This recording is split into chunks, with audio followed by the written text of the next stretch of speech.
Hello' everyone, মই সংগীতাই আপোনালোক সকলোকে পুনৰবাৰ আন এটা নতুন ভিডিঅ'লৈ স্বাগতম জনালোঁ।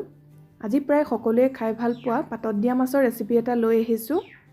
সাধাৰণতে কলপাত বা হালধি পাতত মাছ বেছিকৈ পাতত দি খোৱা হয়। আজি মই দেখুৱাম জাতিলাও পাতত আপোনালোকে কেনেদৰে মাছ পাতত দিব আৰু জুইৰ ব্যৱস্থা নাথাকিলেও গেছতে, কেৰাহী নাইবা টাৱাতে আপোনালোকে এনেদৰে মাছ পাতত দি ইয়াৰ জুতি ল'ব পাৰিব।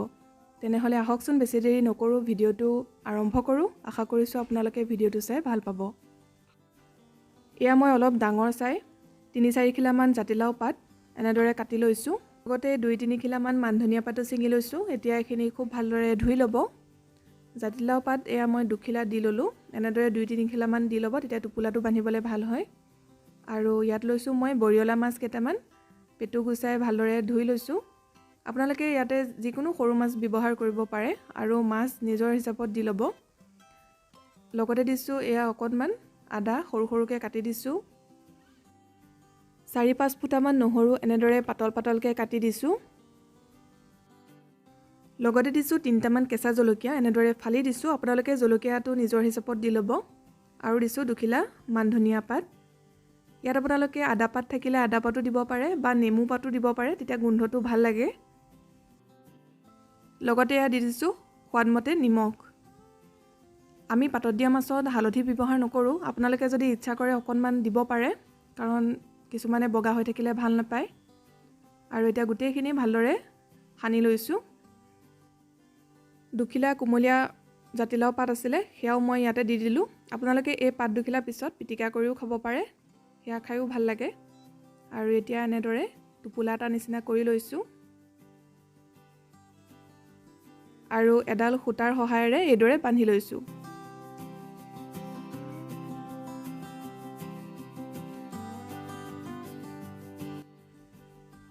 এয়া এনেদৰে টোপোলা এটা নিচিনা কৰি ল'ব। এতিয়া গেছ অন কৰি মই টাৱা এখন পাতি দিলোঁ আৰু টাৱাখন গৰম হ'বলৈ দিম। টাৱাখন গৰম হোৱাত ইয়াতে মাছৰ টোপোলাটো এনেদৰে দি দিছোঁ আৰু গেছৰ ফ্লেমটো কমাই দিব আৰু এইদৰে ঢাকি দিব। ইয়াৰ যাতে ভাপটো ওলাই যাব নোৱাৰে তেনেদৰে ঢাকি দিব, তেতিয়া সোনকালে সিজি উঠিব।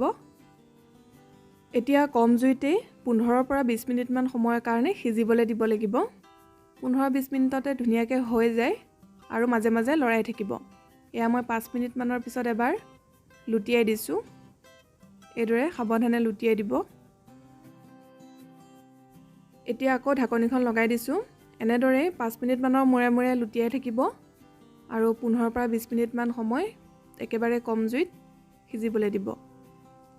এয়া মই আকৌ এবাৰ লুটিয়াই দিছোঁ। দেখিছে অলপ অলপ পানী ওলাইছে।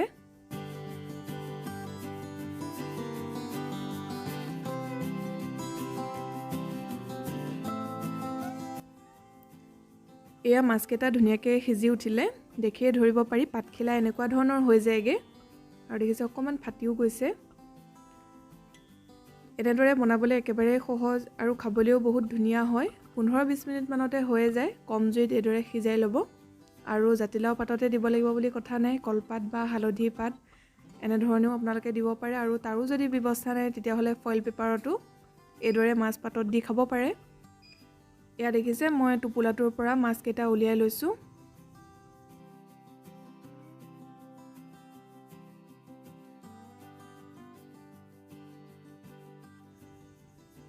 এতিয়া মই ইয়াতে অকণমান কেঁচা মিঠাতেল দি দিছোঁ, তেতিয়া গোন্ধটো ভাল লাগে।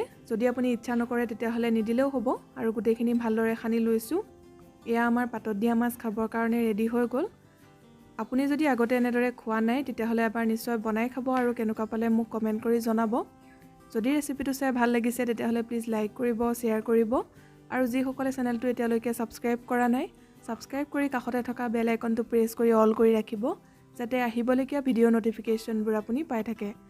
আকৌ এটা নতুন ভিডিঅ'ৰ সৈতে সোনকালে লগ পাম। ভিডিঅ'টো চোৱাৰ কাৰণে বহুত বহুত ধন্যবাদ।